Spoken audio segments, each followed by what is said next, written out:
Welcome to the Recycle Podcast, where we discuss everyday issues from a mental health perspective. We are your hosts, Dr. LaFonya Jones, Dr. Rashonda Strickland, and Dr. Nichelle Wall. Now, don't get it twisted. We're not going to be your stereotypical therapist. What we will be is down to earth, informative, a little spicy, and vulnerable. All right, interns, turn up the volume, grab your pen and paper. It's supervision time. As a reminder, this podcast is not meant to take the place of a relationship with a licensed mental health professional.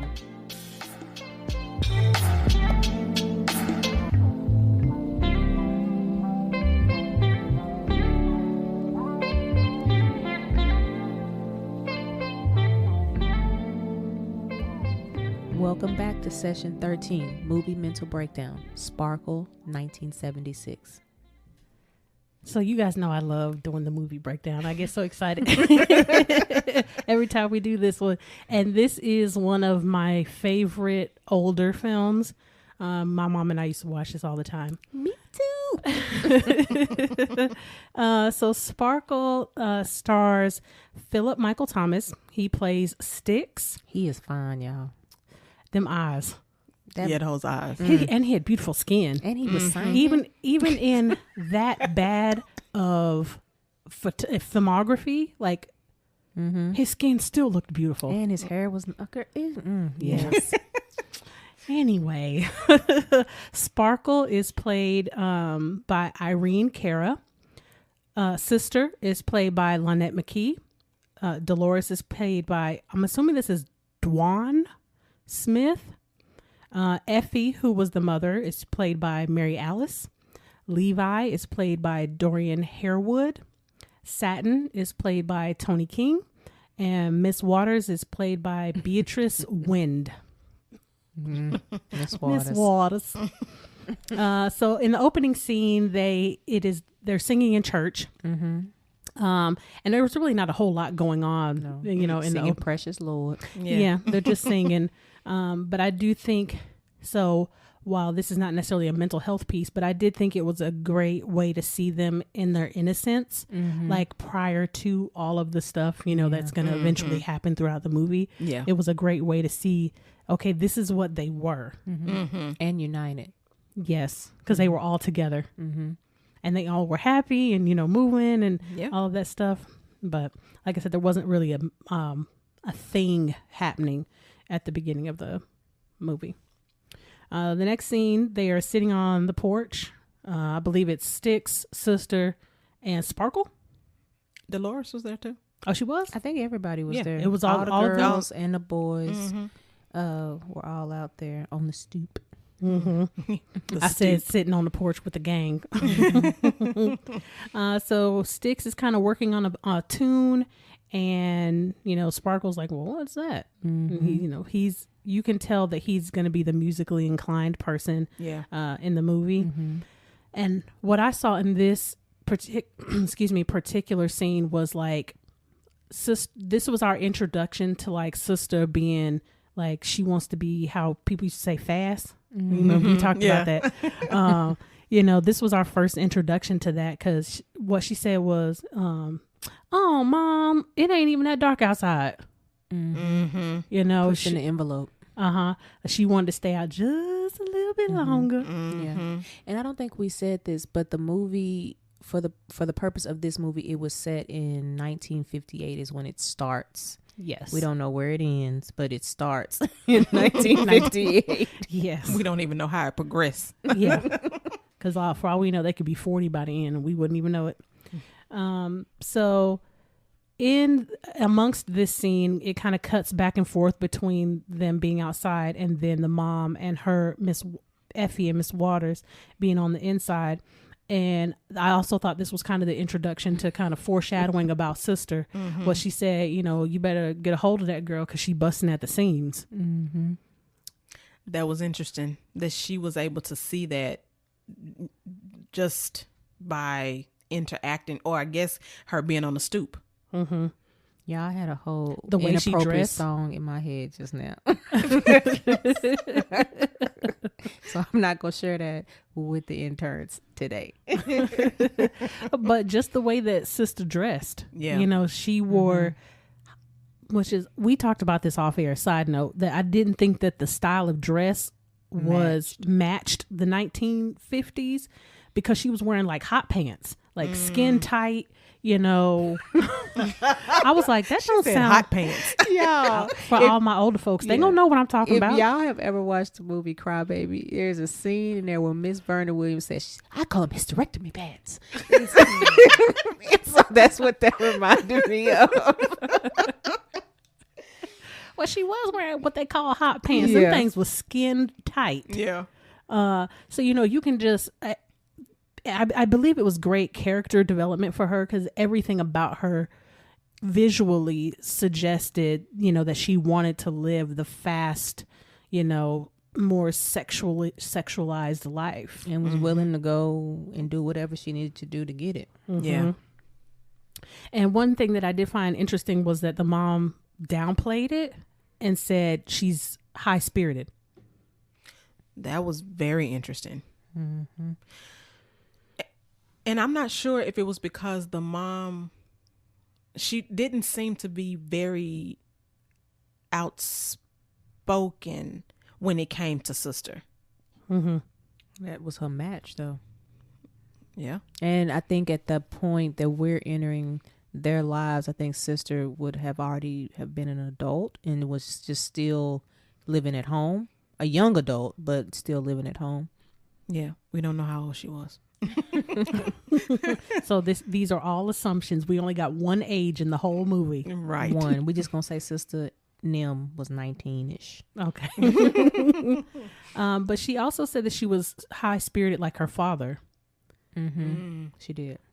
which I would, you know, if you've seen this film, I've wondered, you know, did she follow the same path that her father followed? You know, because he was absent throughout the film. So, you know, and we don't have any background information about him and what happened. But it did make me wonder, did sister end up following, you know, down a road that he did? And, you know, talk about codependency Yeah. from last session. Yeah. You know, mom down, you know, she kind of eased it and just, you know, made it more palpable, like softer. Or did she go down the road because of her father being absent? That too. That's a possibility. I think also what I like about this particular grouping of scenes is that we get to see the beginning of each sister's character. Yeah. So you know you have Sparkle, who's this sweet, innocent person, but you also see that there's some codependency in her relationship with her sister, and then you also see sister is very sassy, very in your face. We don't know the extent of what that's going to look like yet. And then Dolores, the middle child, and she's just straight up militant black woman against all things whitewashed.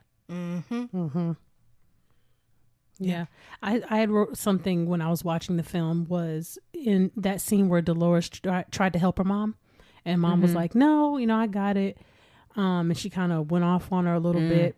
And I was thinking, she's not realizing the time that her mother grew up in. So if this is the 1950s, then her mom was likely born in at least the late 30s, mid to late 30s.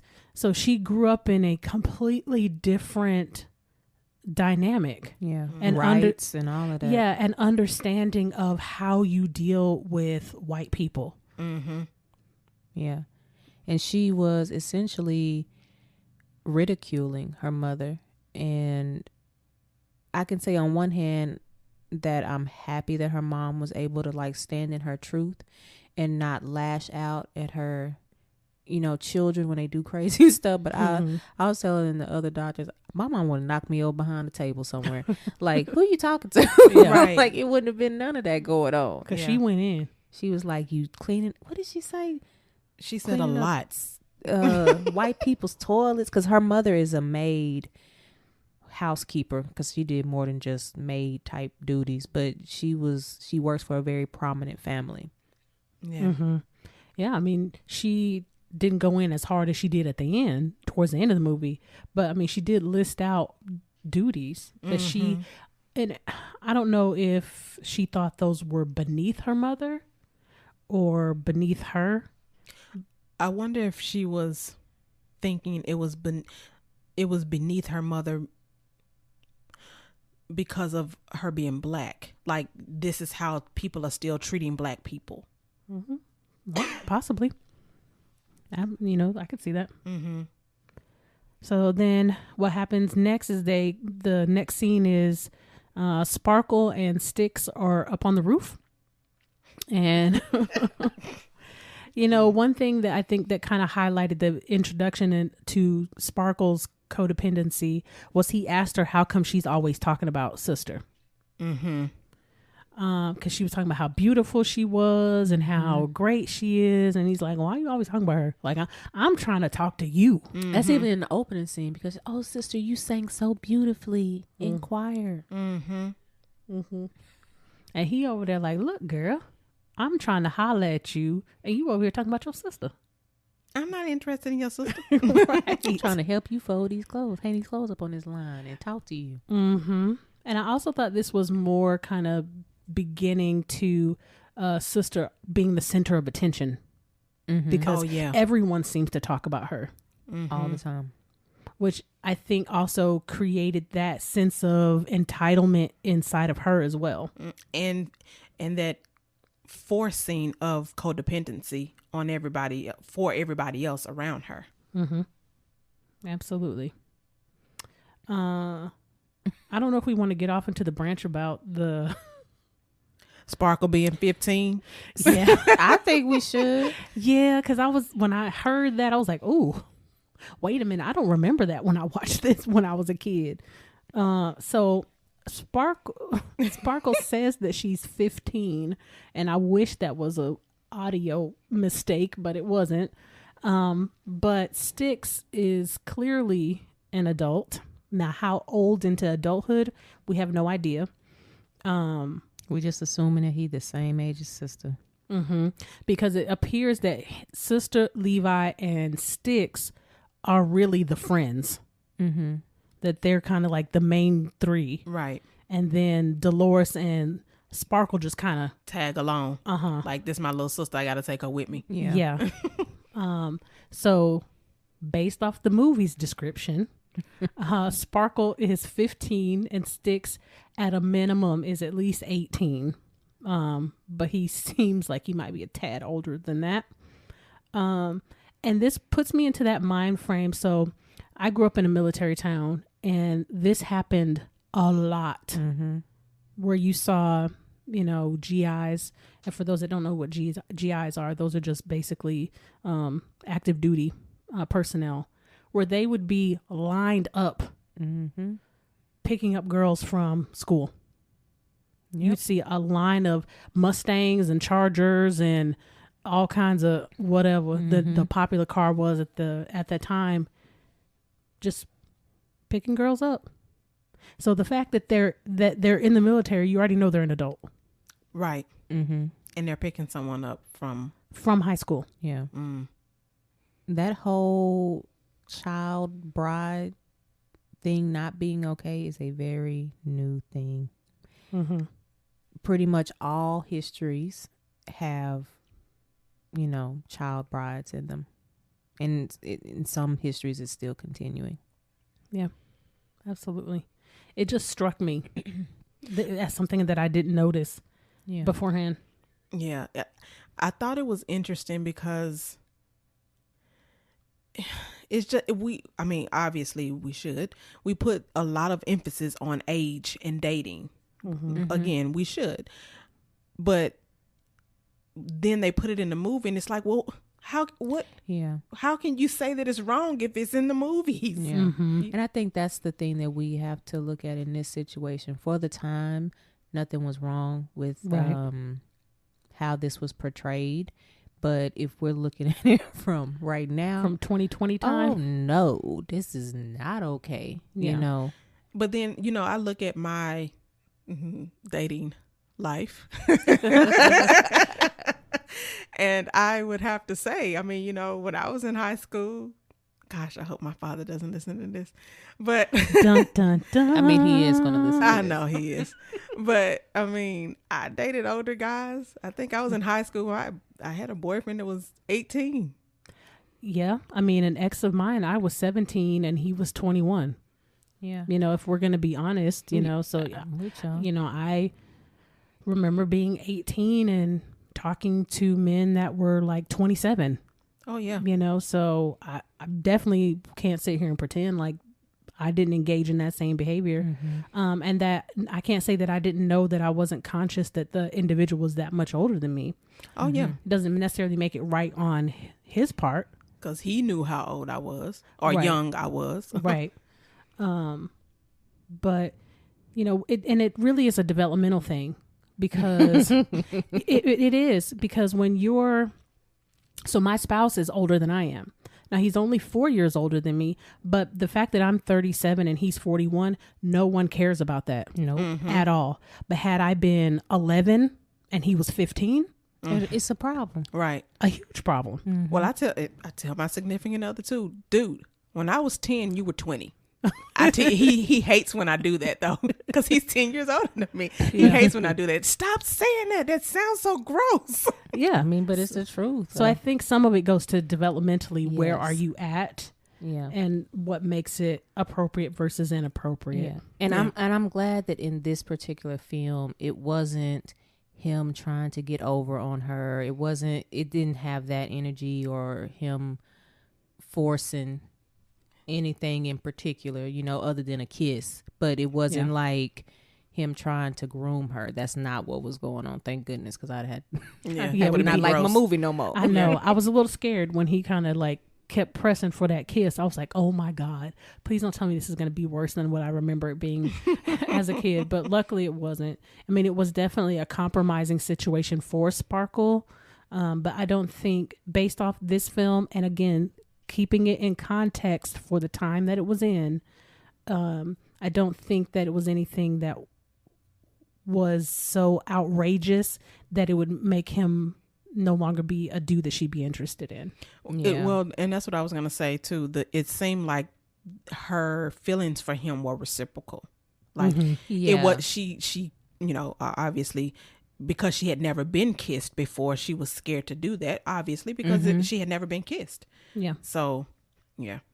But the funny thing is that scene parallels the next scene, which is Sister and Levi in the car. Yeah. So of course, totally different. Oh, Yeah. I thought that was very their dynamic was very weird in that car. she's breadcrumbing him.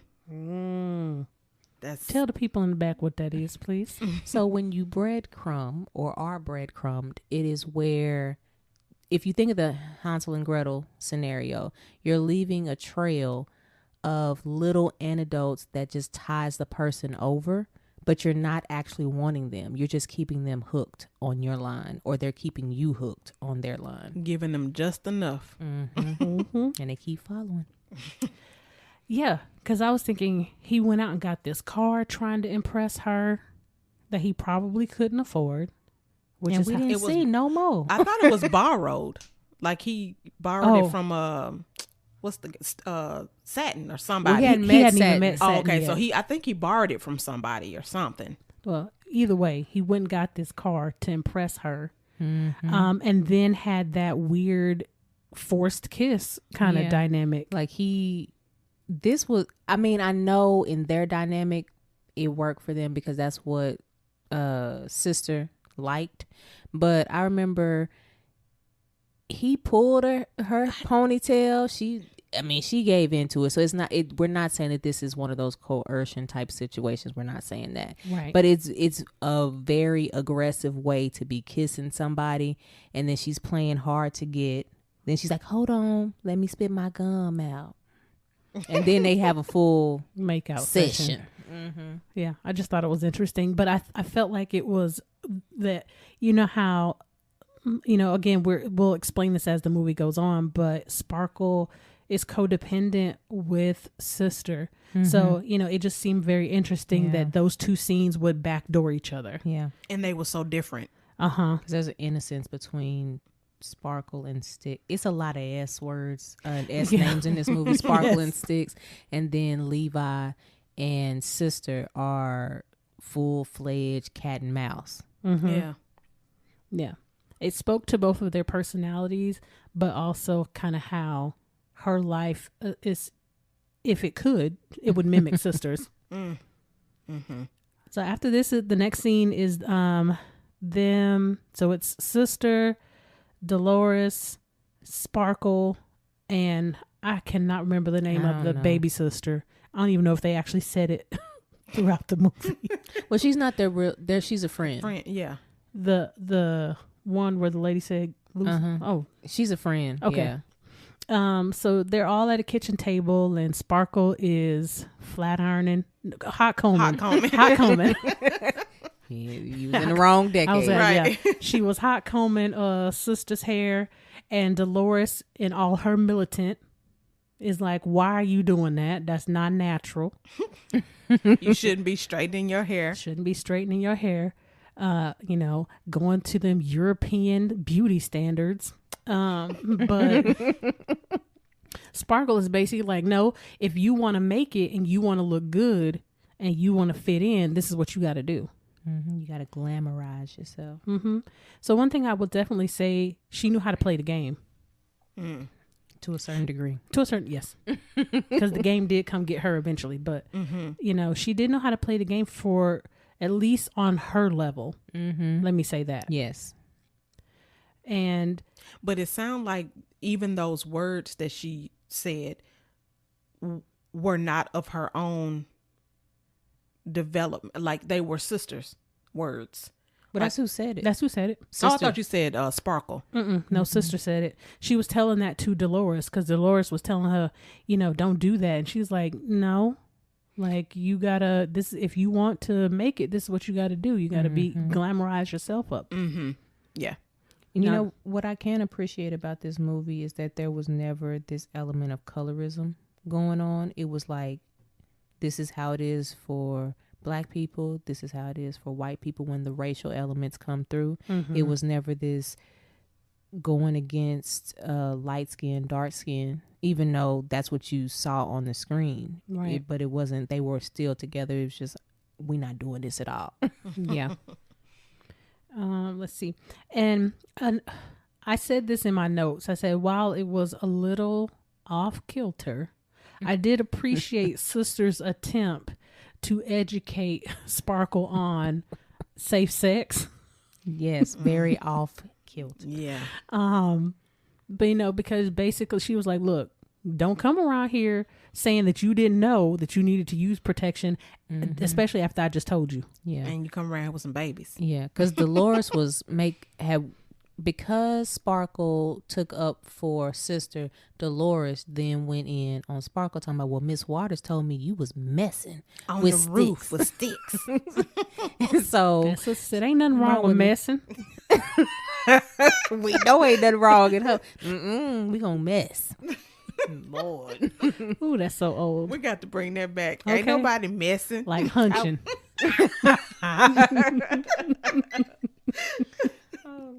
Oh, my God. These words. Who comes up with this stuff? Some random somewhere. But I did at least appreciate that part. Yeah. That while she was out there messing, she was at least trying to be safe about it. Yeah. Yeah. Especially at a time where practicing safe sex was not, I mean, I don't even know if they talked about it really on the scale that people know about it in today's time. So I was like, well, okay, well, she was a little bit ahead of the game there.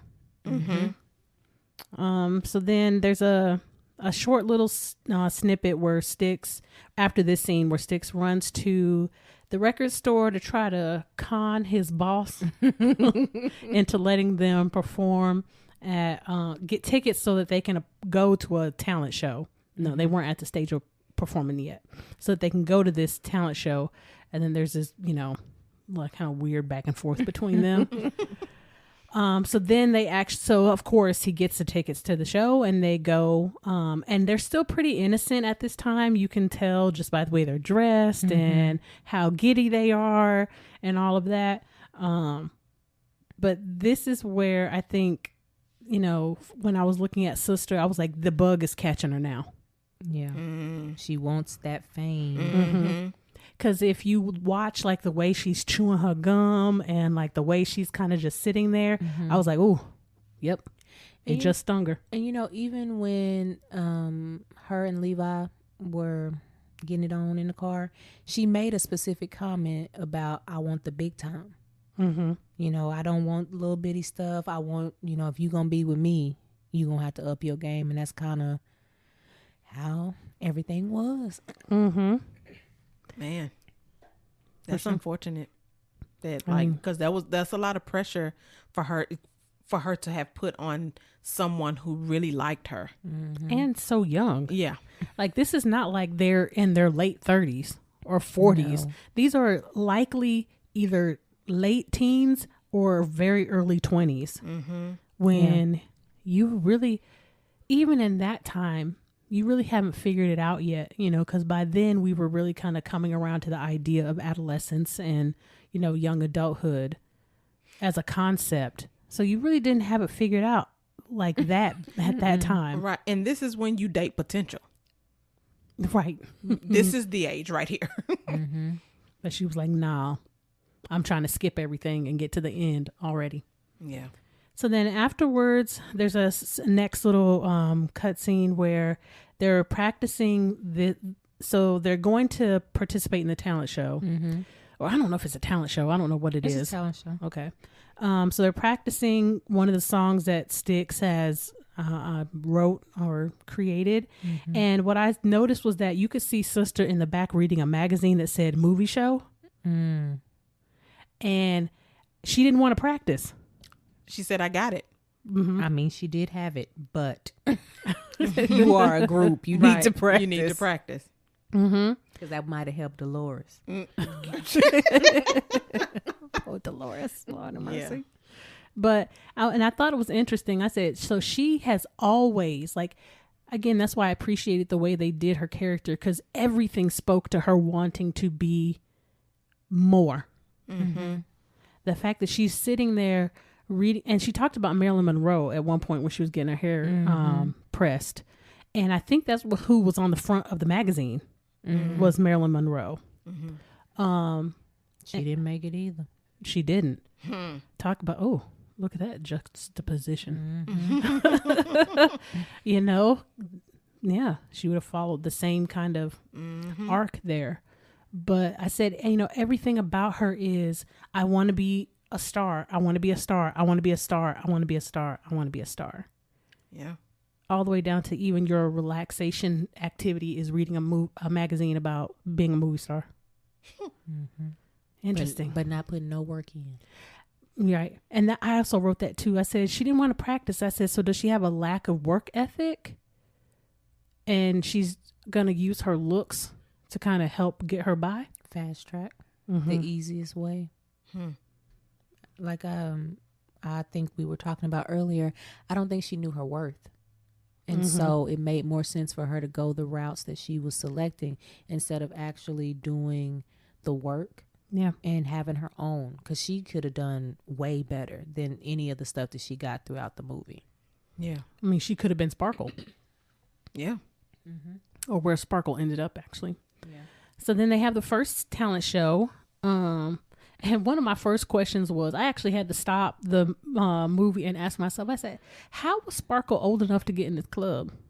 Because they didn't have these rules like we got now. Because I was like, for this reason. first of all, their mama was telling them to come inside when before the street light came on, but you gonna let them go to a club? A sleazy club. Because they had some burlesque dancers. I don't know what they was doing. Right. But they was up there and they little... tambourines and... yeah, they had some feathers. And it was just bad. It was not good. It wasn't. So I was like, how did their mom say that this was okay? Did they sneak out? I was like, man, I need some extra backstory for all this. But anyway, and this was, again, where Sister wanted to stand out. She wasn't dressed like them. At all. She was more sexy. So let me not say she was sexualized. She was sexy. Mm-hmm. You know, she had her red flower, her black dress while everybody else is wearing red. Bright red, long sleeve, white collar sweaters. White collar. And Sparkle had on a shin length flare dress, so you couldn't see nothing. Right. Yeah. I said, well, okay, so this is her breakout role. Debut. Okay. And she was going to make sure everybody saw her. Oh, most definitely. From the attire to the stepping out in front, being the center of attention. Mm-hmm. Shaking a shimmy. And even at the end, everybody done walked off stage, and now Levi got to come grab you like, snatch. what? That's why I said had to snatch her up. He did. Because she doing the most. But you know what? I don't want us to leave this scene without talking about Doreen Baker singing Lucky Lips. If I was just a little girl. Yeah, this woman, I don't know why she thought she should sing, but she had on her prom dress from 1951. It was pink and something around. What was this? I don't weird even understand shawl. it. Yes. Needless to say, she got the hook. They was like, no, get off the stage, because she was horrible. I know. I was like, this is the beginning of Apollo. I was asking. I was like, dog, was Apollo around then? But because they had their kind of that hook. Yeah. Mm-hmm. He said, get off the stage now. He had told her she was ugly. I'm just kidding. No, he wasn't. No, he meant that. Yeah. I thought that was hilarious too. So they win first place for this talent show. And go ahead. Even the name of the group was Sister, wasn't it Sister? I know not this group, but didn't it end up being Sister? Oh, Sister and the Sisters. Yeah, but it was the Hearts at this point, because the boys were in it. That's right, at the Hearts.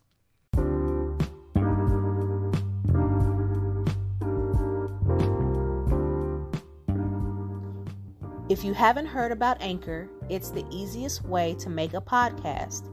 Let me explain. It's free. There's certain tools that allow you to record and edit your podcast right from your phone or computer. Anchor will distribute your podcast for you so it can be heard on Spotify, Apple Podcasts, and many more. You can make money from your podcast with no minimum listenership. It's everything you need to make a podcast in one place. Download the free Anchor app or go to anchor.fm to get started. That's ANCHOR.FM.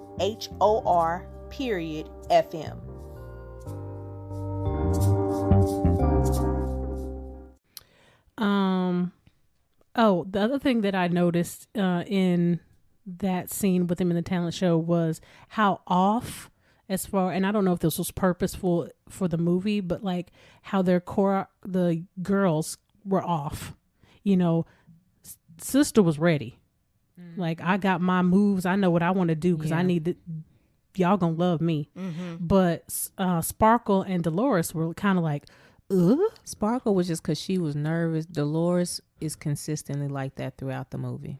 Well, I also think it's because Sparkle is 15. She don't have no sex appeal yet. She don't know. Right. Well, there wasn't nothing sexy about this. But the way Sister did it was. Okay. She sang louder than everybody. Like, she wanted to make sure she was seen. And then again, we go back to toward once they've won and they're kind of all talking, you again hear Sparkle's codependent behavior with Sister, because she's like, oh, you were so great and you're so, I mean, she kind of continuously builds Sister's ego. Yeah. You know, and then of course Styx is like, well, you were too, baby. you were good. I'm looking at you, but Sister was so great. Yeah, okay, yeah. About you though. And you know, the whole time she's just, all she can think about is how good her sister is. Well, she was thinking about some other things that night, because she was like, okay, Styx. And then next is this weird scene where they're at a chicken fighting.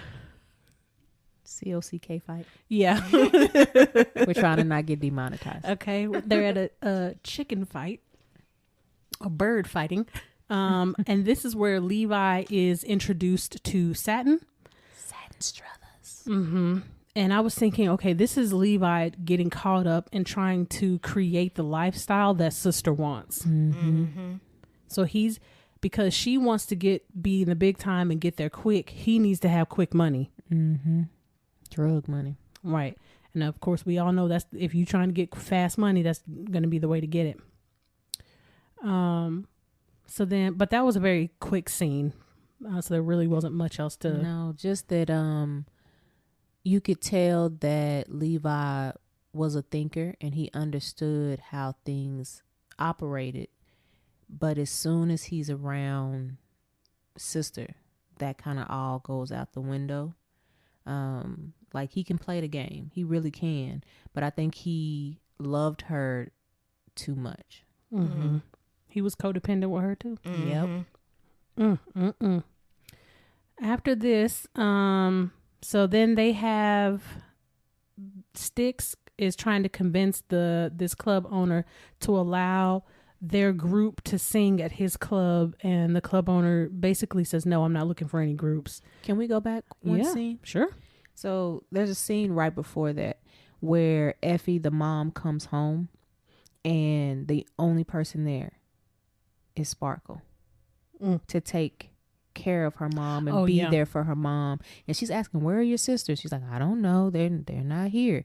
And then she also asked her about Styx, and she was like, yeah, he's busy. And you can tell that they're still trying to figure out their relationship. But what I thought was so interesting about that scene was that Sparkle doesn't have good boundaries in any of her relationships. She shows up too much for people without showing up for herself too. They're caretaking. Mm-hmm. I mean, it's a lot of other symptoms, but that's one of the ones I thought about during that scene. She was the caretaker. Mm-hmm. I agree. So then after that, Styx is trying to convince the club owner to let them perform, and he says no. But then he, of course, well, how about if it's 3 girls? And the owner still is like, no. And then Levi produces a picture of sister. And then miraculously, the club owner is okay with them now performing. Mm-hmm. And this picture is important. It is. So then, of course, they're getting ready, and they got their red dresses. Yes. La halters. Yes, they had their red dresses. And then Satin is introduced into the movie at this point. Mm-hmm. Well, no, I mean, he's reintroduced to the movie because he was introduced at sisters. the sisters. So he sits down with Levi at the table right in the front, stage center.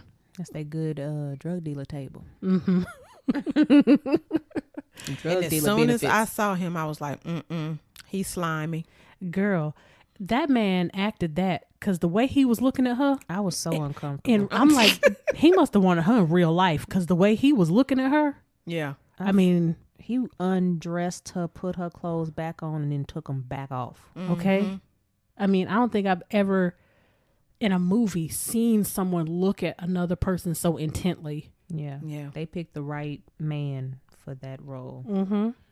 And then the back and forth. So as the girls are performing, I was talking with Dr. Jones about this a little bit earlier on how you can see these 2 men looking at her, and they are looking at her from 2 totally different perspectives. Levi is proud, he's excited. Yeah. But Satin is over there like, oh yeah, I'm about to go get that. Mm-hmm. You just wait till this is over. He actually says something to one of his henchmen. Yeah. I'm assuming it's, I need to meet her. Yeah. Now, before we skip past this and go to the dressing room, we got to talk about Dolores. Because I don't know what she was doing. And for anybody who knows me, y'all know that this movie holds a very special place in my heart. And they were singing one of my favorite songs. They were singing What Can I Do? But I don't know what her arms was doing. I don't know what she was singing Sister's lyrics while Sister was singing them. She never, y'all, it was so bad. The dancer in me could not watch that scene. I couldn't even see the other two people. Yeah, it was bad. It was, yeah. If she would have been, and I don't know if Miss Jones is going to listen to this, but if she would have been at Whitehaven High School as a majorette, she would have been sat down. She would Same not thing. have performed. Miss Tech would have been like, "Oh, you thought you was performing this week? You're not." And yeah, Miss Jones would have been. What is your arms doing? That's how she talks. She country. What is your arms doing? That is not even your arm is not even at the right level.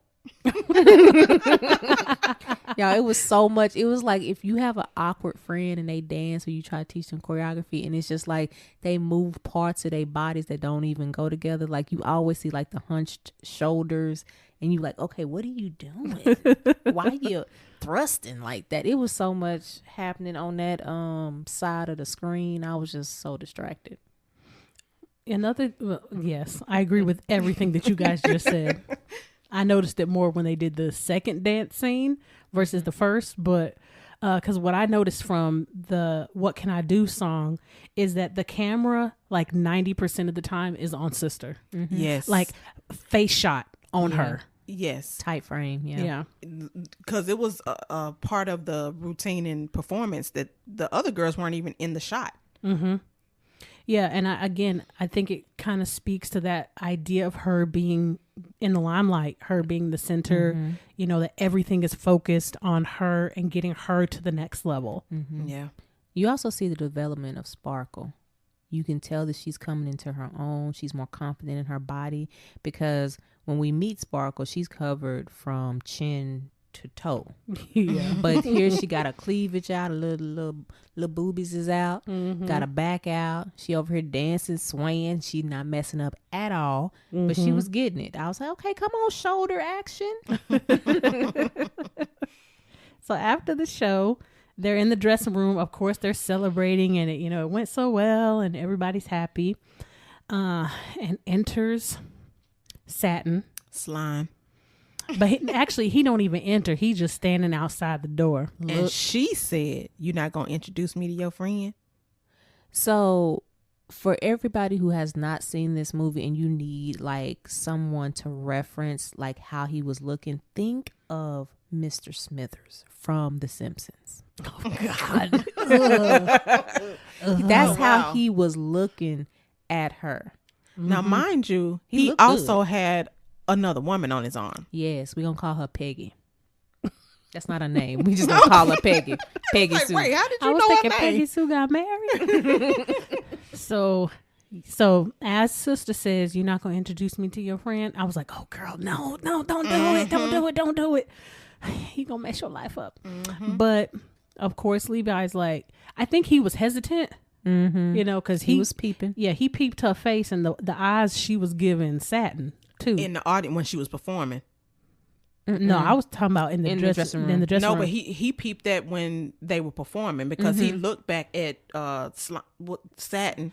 Sorry, y'all. I think he peeped Satin. I don't think Sister was looking at him. I don't even think she fully Acknowledged knew. him. It's probably Well, even knew because of the way the camera was, it just looked like she was looking out in the audience. I couldn't. Of course, I don't know who she was But looking at. I agree. I do think that Levi peeped how Satin was looking at her, And he for like worked a for him. split second. Yeah. Yeah, He and worked for that man. He know he out there wrong. Right. So he seemed a little hesitant to introduce them, but he did. But in the midst of before actually introducing him and her, he almost had me saying slime. Satin basically tells this woman she got to go. Peggy Sue. Peggy tells Peggy she got to go, punches her in the stomach, and takes her shawl away from her, and then tells Levi to put her in a taxi. Put in a taxi and hold on to this coat because that's mine. Why I take your girl? Well, he didn't say that, but he was getting ready to. But that's what he did. That's the original Mr. Take Your Girl. Oh, And I was like, so you gonna have him go do this and you just gonna slide right on in. yeah. I was like, first of all, that would have been, if we talking about red flags, that would have been flag on the play. Because didn't nobody hear him punch this girl in the hallway? Nobody heard that? Nobody. And Levi, you saw it. You ain't gonna do nothing. You ain't. But the crazy part is Peggy Sue still trying to grab this coat as she getting drugged out to the taxi. Ma'am, he just punched you in your stomach and you worried about a coat. That's why you with him. That's why you with the drug dealer. Stop it. Yeah. And I'm like, sister, really? He was just with a woman. Like, ugh. But I think Talk about her being codependent, desperate. Told you. See? All money ain't good money. Right. Just being desperate. But so then after this is when Styx takes Sparkle to this very sleazy hotel. I think it was good for them. You know, it was good for them and good at the time. But takes her to a hotel. And the maitre d' or the attendant or whatnot knew the bellhop. He knew she wasn't old enough to be in there. That's why he asked. Mm-hmm. Well, how old is, what was the name? Last name? Thomas. His real name. How old is Miss Thomas? Mm-hmm. And he gonna do the old. And this was the moment I knew Styx was an adult. Mm-hmm. When he slid him that money, I was like, because in my mind I was still fighting with it, but that's when I knew he was an adult. Mm-hmm. I said, "Ooh, he slid that money over." Because he was old enough to get the room. That too. He asked, do y'all have a marriage license? And Styx was like, yeah, let me look. And then he opened his wallet. I'm really thinking, because, you know, back then marriage licenses were a lot smaller. And he produced a couple of little coins. And that was the marriage license. Right. Yeah. So I was like, but then, like Dr. Wall and I was talking about this earlier, when they get to the room, Sparkle is dressed more mature. She is. So it was like, did y'all jump 4 years or something? Like something happened. I don't think she's still a 15-year-old by in any. That scene. No, because she had on a full blouse, looking nice. She had some pumps on. Yeah. With a heel. Yeah. It wasn't like the little kitten. It was like, it like was a full heel. like. And her outfit. Skirt was like an adult skirt. She was looking real snazzy. Yeah, she had on like, a little pleated skirt. She's like, I'm about to bust it wide open. And I tell him, bring it back. But you know, and she jumped on him. Yeah. So and that's why straddled. Yes, and that's why I said I felt okay watching the movie, because you can tell that they were both into each other, and it wasn't this whole manipulation type thing. Mm-hmm. She was there willingly. Yeah. You know, we done all been in some hotel rooms, so we. That is not where I thought you were going with that. But and then I heard the tail part, and I was like, "Oh, okay." But you know, she was there willingly, and she felt safe. You can tell by the way that they were playful with one another. Yeah. Had a little Ludos love in there. Like it was a good vibe, even though it still was kind of cringy with the whole exchange of money. Yeah. And not knowing how old Styx was. Yeah. But yeah, again, if we keep it in context for the time, in 2020, that would be overly inappropriate. But in 1958, from when this movie is supposed to be set, so assuming this is the early 60s or something by this point, the time frame, it doesn't seem as cringe. Yeah. Mm-hmm.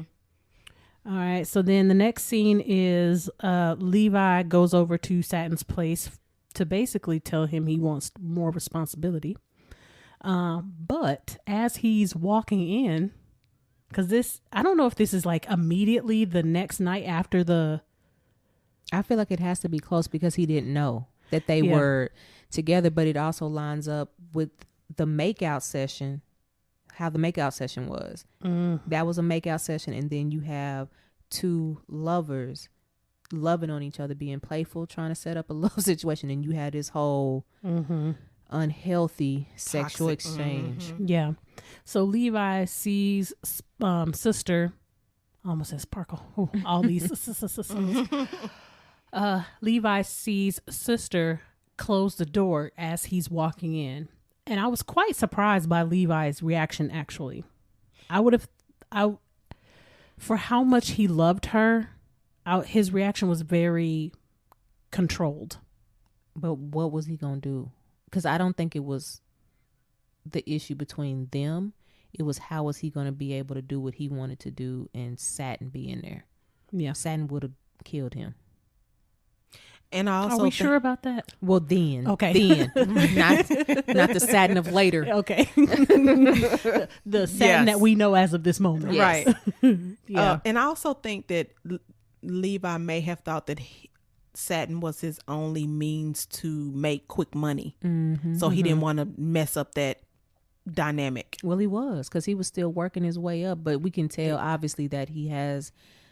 That's why we also are like, time has had to have passed, because now he's dressing in really, really nice clothing. Got a little 3-piece suit on. So some time has passed. However, he still is trying to rise up in the drug game, and he's nowhere near where he wants to be. I mean, we later find out Satin ain't even nowhere where we thought he was. He's still kind of a low man. And I also thought in this scene, I was like, we later, very soon, in the next scene, learn that sister is using drugs. But knowing this movie and having seen it before, I thought, man, she already looks like she's on drugs when she closed that door. I was like, because she just doesn't look tired.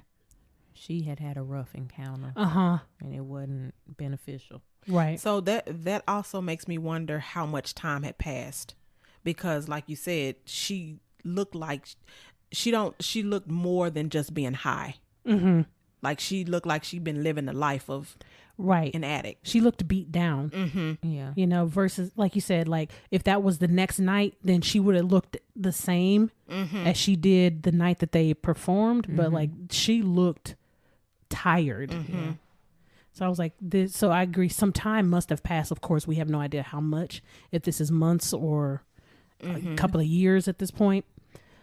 So then comes the next stage act. Again, we have no idea time frame. But their mom comes unexpectedly with Miss Waters to this one to hear the girls sing. And in the dressing room, this is when we learn that sister has been getting beaten by Satin because she has a black eye. And denies being hit and uses a pretty stock excuse of, I fell or something like that. I hurt myself. Dolores is not having it. No. And she's like, why are you letting this man do this to you? And then sister gets upset and of course asks her to leave the dressing room. That, to me, that would have been a whole different scene if that would have been, I mean, granted, I know this is acting, but I'm not going nowhere. This is my dressing room too. We all go on this stage together. Yeah. I think Dolores was just trying to not rile the situation up more than it already was, because they, of course, got to go on stage, and we already know Dolores is the weak link of the trio. So she didn't need to do that. But what cracks me up is that she went outside the dressing room and Satin's number one dude that helps him and all that kind of stuff was out there, I guess, looking at a different act. And he's flirting with her like I guess he always did because he was interested in her. She turns to that boy and says, I thought the exterminator came last week. So she was just cutthroat. Now, acting, I loved her acting. Yeah. The singing and dancing, no. Too bad they couldn't CGI her back then. So this is also where we learned that sister has been using drugs, in particular the cocaine, and they, because she's using in the dressing room. Yeah, she tells Sparkle she can't fly with one wing. So people have seen the new version. It's in the old version too. So of course she goes ahead and takes her hit. They go out on stage, and there's a shifting kind of montage that's happening all at once. So there's not really like one scene in particular. You find the mom staring at Satin giving him the dagger eyes throughout their musical number. You see that sister has moved out of the house and is. But you also Go ahead. probably will get ready to add this in there. But you also see Styx, who, to me, is very courageous because Satin's little flunky was like, "Where's Satin gonna sit?" And he was like, "Well, he can sit at the table with the mama and ask for a hand or share. His words were share a reefer with her, but Lord, it was just so much going on in that little montage. I was like, how y'all gonna do the montage through my favorite song? But the giving him song- something he could feel. but it fit. It do. I mean, that song, I was like, that montage is exactly what she's singing about. You know, living a ghetto life, and like, you just don't, I need something more. And people don't understand this love that I have for this man. Yeah. Again, her becoming dependent on him. And she did love him. She did. You know, I don't think people understand that it's not always why can't you leave? It's I have to stay. Yeah. It's not easy to walk away in those types of situations, especially when you don't believe you have a out. Yeah. Or that he is your in. Literally. Yeah. So, okay. Then, go ahead. The scene, you may be getting to say this, Dr. Wall, the scene where the mom comes into the dressing room. When you can say that one, go ahead. I'll just let you do it. So the show's over, and mom comes into the dressing room, and she has unofficially met Satin, and mom tries to warn her about him. And you go ahead and say this line, Dr. Jones. I love what she say. I know a rat. When I see one. Yeah. Because sister kept trying to say, but he's as big time as you can get. And really, he's not at all. He's a grunt. I was like, he was a middleman. Yeah. So that's all she could see. Her vision was really short-sighted. But then clouded. even her, I guess, idea of big time, he wasn't big time in where she wanted to go. He was big time in what she thought the drug world. But I think that's all she knew. And so she had never, even though she was reading all these magazines, I don't think she was really taking in these magazines and this information that there's a life outside of that. And you also got to remember, this era, the 60s and 70s, was very heavy into drugs. And, you know, it was a little rough. So there wasn't a whole bunch of options for Black people back then. If you weren't able to get that entertainment off the ground, or you didn't have an entrepreneurship in you, you were just working like a mom factory. was, Yeah, I or was at a going to say in factory. the factory. You know, those were the predominant jobs back then. Yeah. So then after this, there's a cut to mom being at her job. And of course, mom is, I don't know if she's a maid or if she is just I hate to use the word servant, but I think a housekeeper. That's what I said, because it looked like she didn't really do the cooking and stuff unless it was the party, because you know they had the party scene. But she was coming in, cleaning up their breakfast, and had on a stereotypical maid uniform. But she seemed like she had a really good relationship with her employer, at least. But see, go ahead. Go ahead. You and I may be going to the same spot, because what I wrote in my notes was this was an extremely short scene, but it really highlighted the dynamics between Black people and white people and power dynamics. Yep. Very well, because the boss, she could tell that there was something going on with Effie, Mrs. Gerber. Miss Gerber. And she was basically suggested, you know, I hope you think of me like a friend. And I was thinking, there would be no way that she would confide in you. Yes, we were going the same place. And I think that just goes to show that could be socioeconomic status, that could be ethnicity, that could be whatever, but there is a difference. What you see, because I am a great worker, is not what I know I can do being your employee. Yeah. Mm-hmm. And there's several movies, obviously that we've seen with these type of dynamics. And I've heard many of like slave owners or, white people saying, well, I hope you think of me as a friend where you can talk to. Why? No. Why would I see you as my friend to talk to you about anything about my personal life? Mm-hmm. Yeah, it's not really a safe dynamic. No. One, just again, the power differential. You are the employer. Mm-hmm. And given the times that they lived in, both of those women came from the same era. Because those women are roughly the same age, supposedly in the movie. Yeah. So they would have come from the same Jim Crow era. Yeah. So what in the world would make me feel safe revealing my personal family business to you, which could then be used against me to say that I'm not doing a good job? And the reality is Mrs. Gerber ain't got no power either. Not in reality. She don't even run the house. She's a woman. Yeah. There was not a whole, we had rights, but we didn't have no rights. Let's just be honest. They were slim Yeah. in the 50s. So then, the other thing that I thought was interesting about that scene too, even though it was really short, was it went back to that strong black woman trope. Yep.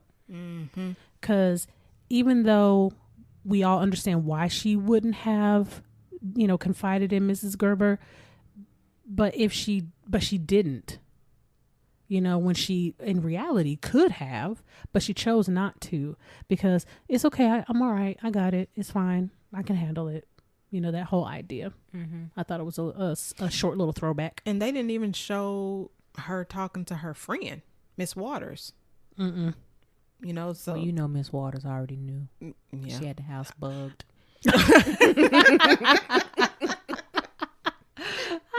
That's hilarious. So then after this scene is a hard scene with Sister and Satin. They are laying in the bed, and I don't know if Sister was high. It was post-coitus. Or if that's what I was thinking, post-coitus. Or they just woke up. High. Yeah, I was like, I don't know what this voice that she's got going on is. But anyway, he proceeds to tell her that she needs to thank him that she has not thanked him for a gift that he gave her. A coat. He got a thing for coats. He did. And she, of course, tells him, I've thanked you in every way that I can think of. And he says, no, you didn't. And she says, yes, I did. And then he says, okay, well, this is how you can show me your appreciation. I want you to crawl for me. And of course, all of you listening are having the same reaction that we did. Like, what? What do you mean crawl for you? My lips are so tight right now. Like I just. Yeah. So he wanted her to crawl for him. And of course she rejects that idea because it's ridiculous. But she didn't do it in a mean way. She was like joking. It was still very loving. But that's not what he wanted to hear. So then he proceeds to beat her up because she won't crawl to show her appreciation for this coat that he bought. Yeah, and it was brutal. It was not like some little bitty, okay, he hit her once. She was laying across his lap in the bed. He flips her over onto her back and then proceeds to punch her repeatedly in her face. Yeah. It was not okay at all. No, it's a hard scene to watch. And again, it's a short scene. It is. I'm glad it was short. Yes. No, yeah, I couldn't imagine that being longer than what it was. But, again, this is showing Sister's desperation and her stuckness. Stuckability. Shows how stuck she is in this situation. Yeah. She's gotten caught up at this point. Because now she is caught up for many reasons. One, she don't see a way out. Two, he's her dealer and, lover. And and she still wants to make it. Mm-hmm. So then we have another scene where they're back in the dressing room, and Sparkle is enabling her sister deep in at this point, to the point where she goes to get the drugs for her sister. Talk about throwback Ultimate. to codependent. Yes. I mean, And enabling. and if there was a visual representation of what that looks like with somebody that's addicted to a substance, that is it. Yeah. That you would put your own safety and livelihood at risk to help this person. So she goes to get the drogas for sister. And Dolores again Is not having is it. not having it. So then they get into a little scuffle, and the drogas fall on the ground. I'm trying to. Dolores slung sister, slung her, and she fell on that carpet with them drugs. Yes. It was so sad. So of course sister has a complete meltdown because she, like when we talked about in the substance abuse session, she needs it. At this point, her body, her mind, all of it is dependent upon this substance to function. And now that it's been wasted, she's going to have a meltdown. And this is also where I said you could see a slight shift in Sparkle, where she went from being the sweet, supportive, enabling to like a destructive enabling. Yeah. Because that's very destructive. You are definitely, she definitely put her life in jeopardy because, so many things could have gone wrong. With her She going is to get, not the street smart sister at all. Yes. I was confused on how she was even able to obtain this stuff. Right. If she didn't get it from Satin. I wouldn't be surprised if she did get it from Satin, or it's one of Satin's people. Wow. So then Dolores, again, she ain't having the bull-ish. So she goes out to... The little flunky. Girl, that's exactly what I have written in my notes. Satin's flunky. And I was like, this man is dumb. Well, he's a flunky. So Yeah. I was like, you can't see, she ain't giving you no play all these years. And then all of a sudden she gonna be into you. She just called you a bug, dude. like a few months ago. Right. So, of course, now she ends up sleeping with this man so that she can get information out of him, because her goal is to get Satin in trouble in an effort for her to save sister as well. I mean, it was cold-blooded. She did what she felt she had to do to save her sister. So it unfortunately did not go as planned. And in the midst of her informing the police about this drug buy, it wasn't Satin that was at the drug buy. It ended up being Levi. He is shot in the leg and eventually taken to jail. Later, Satin and Styx see each other in some sort of alley. Yeah, Well, Styx was walking. Styx was walking from the girl's apartment after having gone and saw Levi in the hospital. Yeah. So they see each other, and Satin trying to be big and bad, like, you put the drop on me, man. And Sit your little... Don't let me say that. Okay. I was going to cuss. we're trying to keep it PG, I guys. know. So then, Styx is like, I don't know what you're talking about. Ain't nobody put no drop on you. I'm like, get out my way. Leave me alone.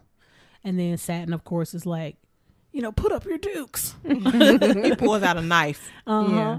And they get to fighting. And then this is when we learn that Satin ain't Sugar Honey Iced Tea. At all. And he can't fight because he was, girl, them swings. I was like, what is he swinging at? He made no contact. None. Got his butt whooped. Like, not whooped, whooped. Satin had no fighting ability. He got his butt handed to him. The only reason why he had a little bit of a leg up was because of the knife and a little bit of height. And then that was it. But he didn't use it to his advantage because Styx went in on him, was slanging that man, told him he was losing his edge and he'd been hitting on women too long. Mm-hmm. He's like, I didn't put the drop on you, but I wish I had. Okay. I said, man, Styx was cold-blooded.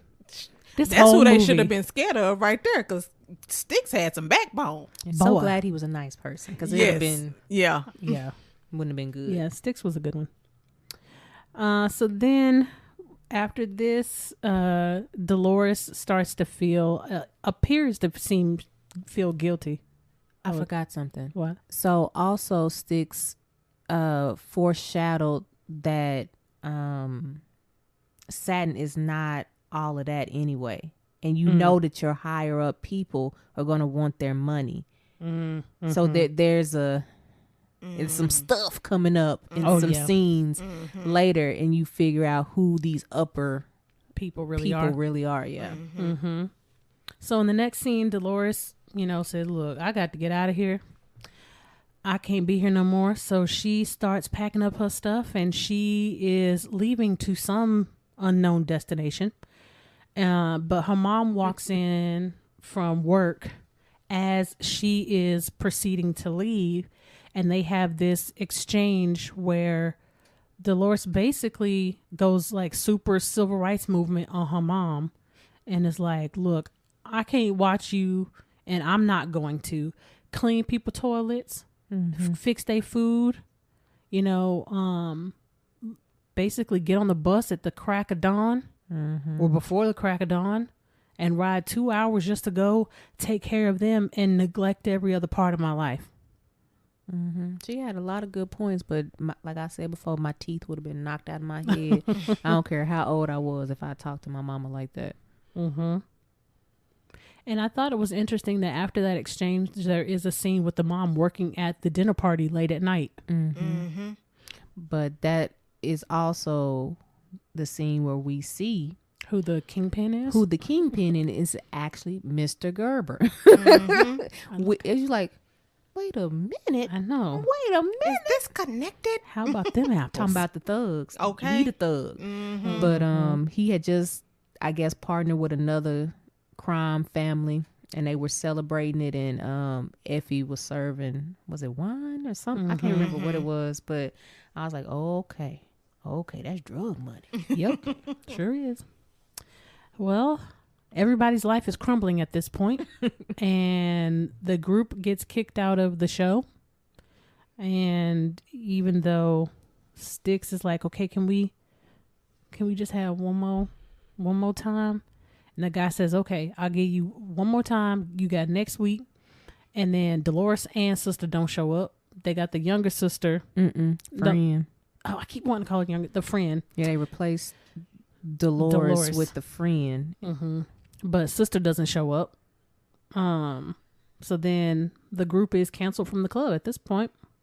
And, you can see Styx's frustration. That I've put all of my energy and this effort into building this thing up, and it's really falling apart from things outside of my control. And this is where you see him, in the mindset of, you know what, I need to walk away from this for a moment, because like if I don't, I'm gonna hurt somebody. Yeah. But when he was playing that piano, that facial expression. He was playing a nice little tune, and then it just kept getting more and more intense, and then until he's pounding on the keys, and his face, I don't even know how to describe it. It's like anguish mixed with anxiety mixed with desperation, but he's like, like it's just bad. It's bad. I will definitely say the acting in this film, spot on. Yeah. Across the board. Because you can't always say that in the older films. Yes, for an older all black film, the acting is spot on. Yeah. So then Styx leaves the club, and Sparkle chases after him, and he tells her, I gotta go. I'm gonna go work a regular job. making $5 to $10, which An was hour. big money in like 1960 something. Today that'd be like $30 an hour. Me, Dr. Strickland and I, well, we were all talking about this, but Dr. Strickland and I, we remember making like $4.47 at our first job. Oh yeah, Like, that wasn't that long ago, y'all. no, So that tell you how much money this man was about to be pulling in at this construction job. okay. yeah. And so he gives Sparkle the option of coming with him or staying here. And this is when Sparkle is in full-fledged codependent mode Yes. again. Because she's like, please don't make me choose between you and my sister. She didn't say you and my family. Yep. You and my sister. You And he was like, I'm not. And walks off. Mm-hmm. Yeah. That's a boundary for you. Even though you love somebody, being able to step away like that, that's bomb. And the gag is that sister is off doing her own thing. Right. Ain't thinking about y'all. Not even thinking about you, but you are so ingrained and enmeshed in what she's got going on got her that own you kids. Mm-hmm. okay. Mm-hmm. You about to lose your man behind your sister, and she over here doing. She in a whole nother world. You about to lose your job. Get this dance. And I was like, that's really sad. Yeah, because she couldn't, as a family member, she couldn't even live her own life because she was wrapped so deeply into her sister's addiction, who didn't even live at home. Right. So I said, oh, girl. So then insert another montage where this scene was really hard. It was. So sister is singing a very, very powerful song from Donny Hathaway. Giving up. Giving up is hard to do. And you can see visually how far she has fallen. She doesn't even look like the same woman. Her hair is greasy. She has lipstick all over her face. Her clothes are disheveled. And, she's talking about, in that song, it talks about, you love somebody so much, but it's so hard to let them go. And I just hope that my love is enough to bring them back. Nope. And then this is also, when we were talking in the session on substance abuse, when we said that there's a certain point where it's no longer a choice.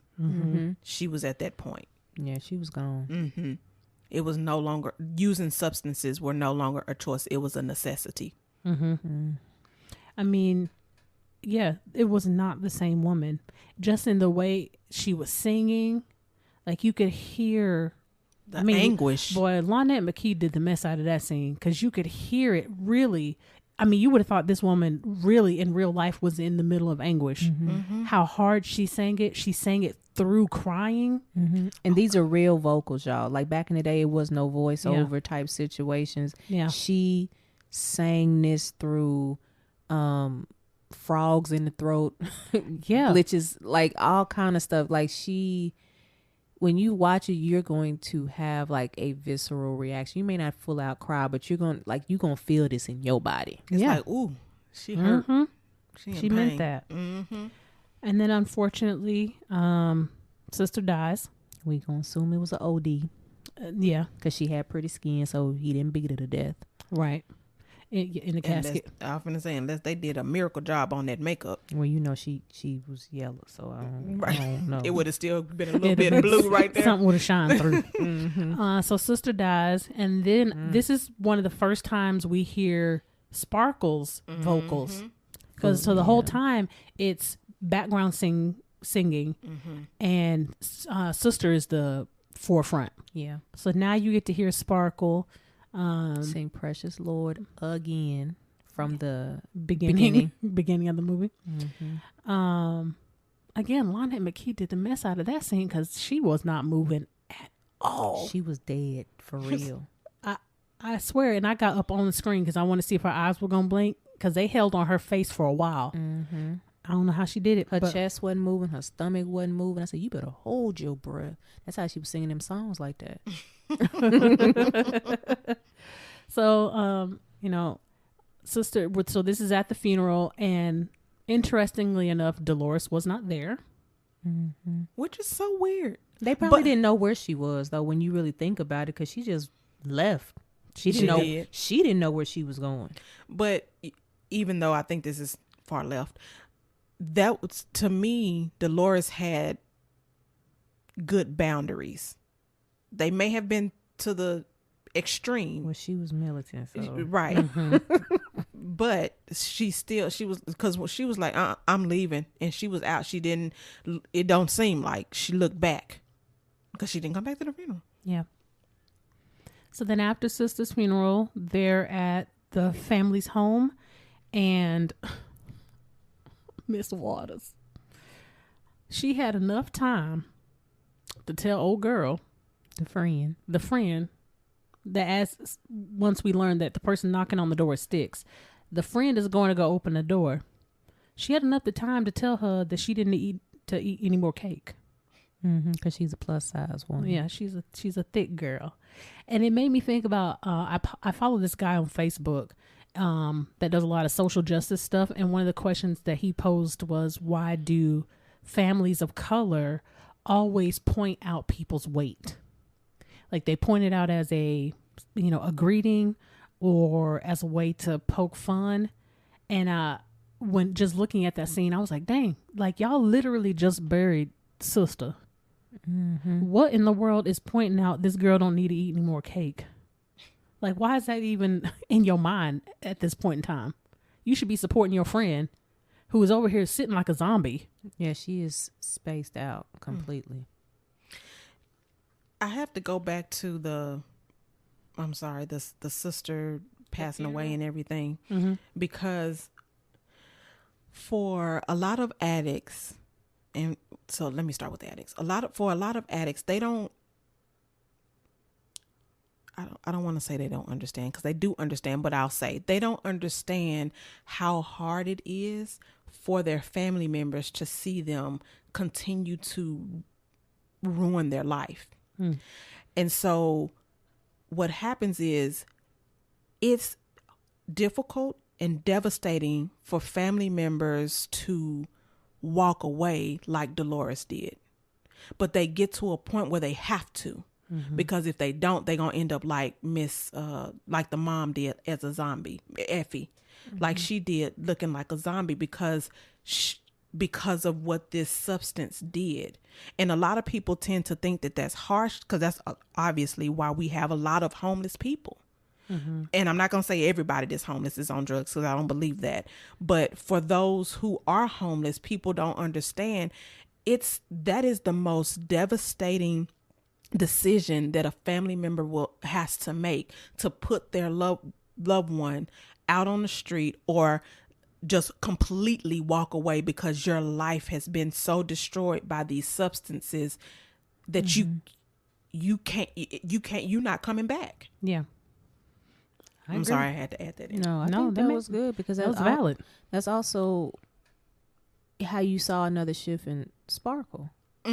She really put her big girl panties on and stepped into the role of taking care of everything, because mom is incapacitated, her middle sister is not there, and sister is gone, and the power that she has is kind of exemplified in her rendition of Precious Lord. It's completely different than how she sang it the first time. I can see that it seemed like it had more power. Yeah. She was singing like she was the sober version of Sister. Ooh. Well, there were a lot of parallels between Sparkle and Sister. So I think that's just adding one, to the list. Yeah. So, Sticks comes to the house and wants to talk to Sparkle. And I thought he said, he started off well. Let's just say that. He started off well. He didn't end well, but he started off well. And something that I thought that he said was pretty valid was, for Sparkle not to bury herself with her sister. Yeah. You know, Yeah. that you're still here. You still have a life that you can live. It is unfortunate what happened to her, but you are not her. Mm-hmm. And then he went to the left after that. Yeah, Poe baby. The problem was he should have just come to console and to help grieve and things of that nature. Then have the conversations about their relationship. Then have the conversation about getting back in the studio and recording again. Because all of that, when you are so codependent, or even if you're not codependent, when you're going through grief, that is not the time to be talking to anybody about anything. I don't want to be talking about my next moves, my goals, or, you know, what's going on. Especially because she seemed to be so enmeshed with her sister. Yeah. Mm-hmm. And even in then, she said again that she was the only person that truly understood sister. And we know that's a lie. We know that her mom understood her. We know pretty much everybody that was in sister's life understood her, but they just had really good boundaries. Mm-hmm. Right. So then in the next scene, or one of the next scenes, mom and Sparkle are walking down. Mm-hmm. Before that, Sparkle has to go tell Levi that sister is gone. Oh yeah, I forgot about that. Because I feel like that was over. There was some singing that was happening. Oh, they were re-singing. Was it Precious Lord or Giving him something? Giving him something. It was just the chorus part of giving him something he can feel. So yeah, she did go to jail to tell Levi that sister was dead, and of course you can see the devastation on his face. You know that, and he pulled a dang picture out. Mm-hmm. The picture that got her big break, that got them started. Mm-hmm. Mm-hmm. I wonder if there's any guilt that kind of comes along with that. For him. Mm-hmm. You know, I think when I saw that scene, I thought so, because he is the one who introduced her to Satin, who also introduced her to the drugs. Mm-hmm. And, you know, even though she asked to be introduced to him, he still brought him to the club, or, you know, whatever. Yeah. So I would think there was a element of guilt there. Yeah, just a small amount. Mm-hmm. So then the next scene is Sparkle and Mom walking down the street. Mm-hmm. And I was telling Dr. Jones and Dr. Wall earlier that I had two feelings about this scene. The first one, my gut reaction was it felt like Mom was not listening to Sparkle because she didn't want to have this conversation, and Mom was kind of pushing her going to talk to Styx. But then I also felt like, well, Mom knows that Styx is a good guy. Mm-hmm. And that they genuinely had love for one another, and that he would be good for Sparkle and good to Sparkle. And I think Sparkle needed that push because she's so used to hiding in sister's shadow that she's even hiding in her shadow in death. Girl, yes, Yeah. Absolutely. So I felt my feeling on it was I felt okay about it, but my gut was like, ooh. But then I was like, no.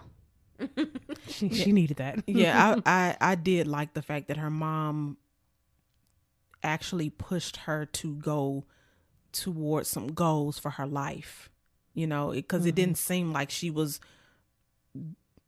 going anywhere. Yeah.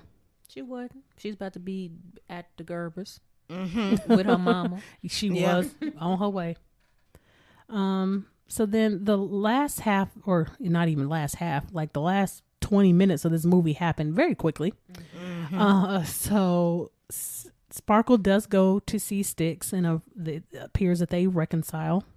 And then he suggests that she record a record. And of course she's down for that. She wonders, like, well, how are we going to get it done? How much money do we need to do it? And they're likely on a payola system back then. So he says he needs about $10,000. She, of course, knows where he can get $10,000. Insert Mr. Gerber. Dun, dun, dun. So then he does his whole mob boss thing with, Styx at the lunch place. Eating matzo ball soup. So then he, of course, gives riffs him a little bit, but he ends up giving Styx the money. Styx, no, they record the song, and Sparkle is pretty self-confident or not confident. Y'all know what I'm trying to say. She was struggling. She was just like I was in that mouthpiece right there. So she was struggling, and Styx comes in to give her boost of support and sings with her, and it goes pretty well. And then after that, Styx pays back Mr. Gerber. With the 16%. Before we go on, I just had to say that Styx's voice was just so lovely. It was so velvety, because we've been listening to all these women in the last couple of scenes like belt these notes out, but he was just like butter and smooth and calming for her. And then she started coming to her own singing and being okay with being in the lead, because I think that's probably what the issue was. She's never been in the forefront. She's always been in the background, and so he was like, you about to get this. And I love this song because my mom used to sing it to me all the time when we used to watch this movie, because my mom had a beautiful voice. So I was like, get it, mama. Get it, mama. So they sing their little duet, and Styx pays back the money with interest on time. Mr. Gerber then tries to get Styx to essentially give up the music rights to his associates. To his quote unquote associates. And Styx is like, nah, that's your business. My business with you is done. Right. Sorry, y'all, I just hit the table. Who you deal with has nothing to do with me. My dealings was with you, and I paid you back. So then they go have her big show, and she is the beginning act for Ray Charles, which is big, at Carnegie Hall. And Styx isn't there, so of course she's asking, well, where's Styx? And mom's like, I don't know. She kind of plays it off on why he may not be there. But prior to them getting to that scene, the mom had tried to kind of warn Styx, like, hey, Miss Gerber said that some people might be after you. You might be in trouble. And Styx is like, look, I'm good. I got this. You go help Sparkle get ready. So then that's when mom starts helping Sparkle get ready, and she's, talking about where he might be. Where he actually is outside, staring at the sign, staring at the marquee. What? Because he was happy to see her name. First of all, did you see the packed house that they had? Where were all those people? Why they weren't in line yet? They were already there.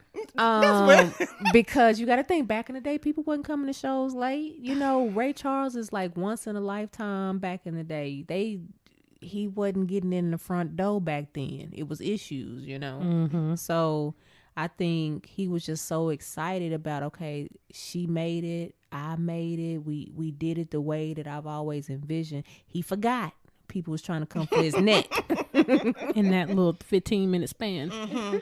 So then here come the peoples, and they snatch him up off the street.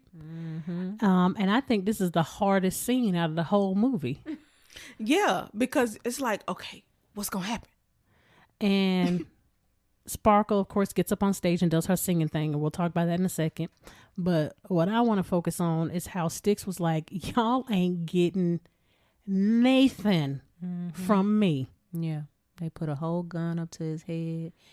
They was playing Russian roulette with him, but it was no bullets except for the ones he was sweating. Because he was a hot, sweaty mess. Okay. But he kept his integrity. He was like, I'm willing to die for this woman.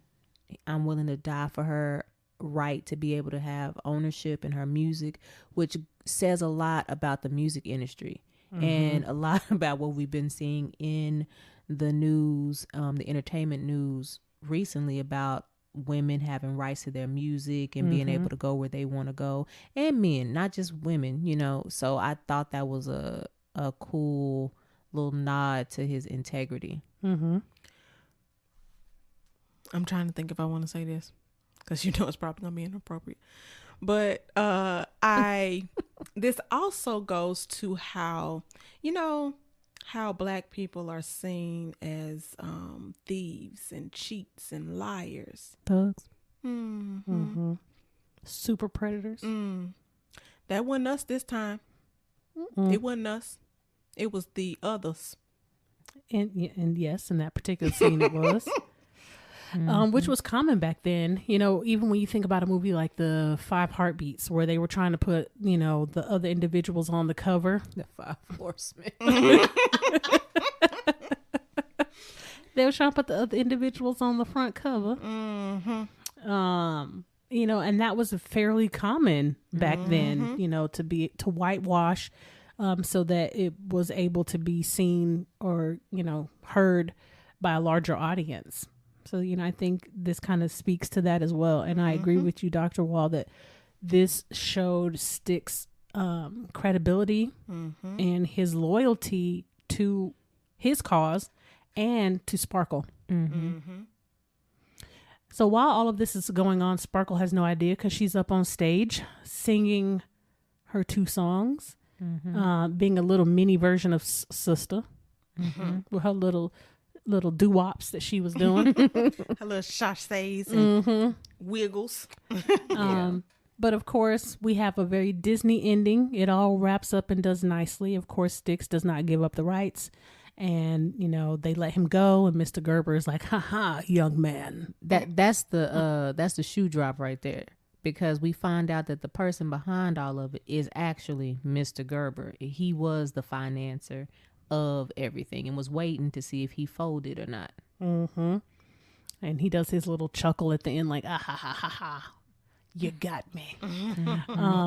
And then Styx makes it at the end of right at the nick of time to be able to see, I almost used her real name, Sparkle. And he needed a whole napkin because he was still sweating. I was like, you look like you just was held at gunpoint. Yeah. Come on now.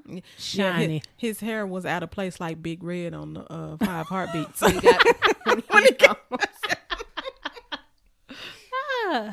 My hours are from 9 to 5.